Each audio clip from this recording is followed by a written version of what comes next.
नमस्ते बच्चों। आज सुनाते हैं नकलची बंदर की कहानी। एक बार एक छोटा सा व्यापारी था। वो टोपियाँ बेचने का काम करता था। टोपियों के साथ बच्चों के भी थोड़े बहुत कपड़े होते थे उसके पास। एक बार वो अपनी टोपियाँ बेचने के लिए दूसरे गांव जा रहा था। दोपहर का समय था, बहुत तेज़ धूप पड़ रही थी। उसे भूख भी लगाई थी। उसने सोचा यहीं रुक के पहले खाना खा लूं, थोड़ी देर आराम कर लूं, तब तक धूप भी कुछ कम हो जाएगी, फिर चलूं। एक पेड़ के नीचे उसने अपना सामान रख दिया और टिफ़िन निकाल लिया। अब खाना खा के वो थोड़ी देर लेट गया।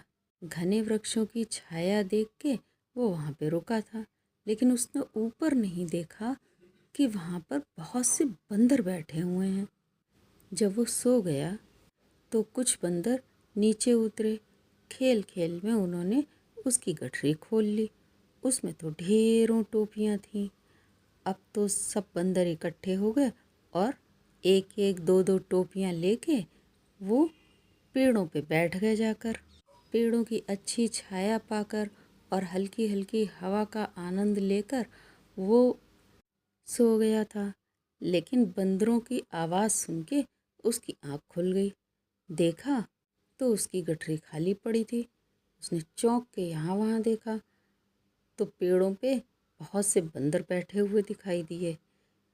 कुछ बंदरों के हाथ में उसको टोपियाँ दिखाई दे गई। वो समझ गया कि बंदर उसकी टोपियाँ ले गए हैं। अब क्या किया जाए?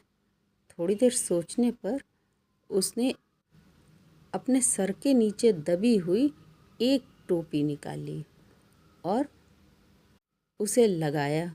बंदरों ने देखा, बंदरों ने भी सर पे टोपी लगा ली। बंदर तो नकलची होते हैं ना, इसी चीज़ का उसने फ़ायदा उठाया। फिर उसने वो टोपी सर से उतार के ज़ोरों से ज़मीन पर फेंकी। अब तो बंदरों ने भी वैसा ही किया। उन्होंने भी सर पर से टोपी उतारी और ज़मीन पे फेंक दी।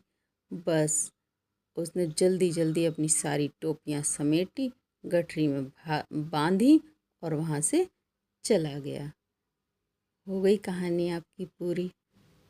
अपनी बुद्धि का इस्तेमाल करके उस छोटे से व्यापारी ने अपना सारा सामान वापस ले लिया। ठीक है बच्चों, फिर मिलते हैं अगली कहानी में।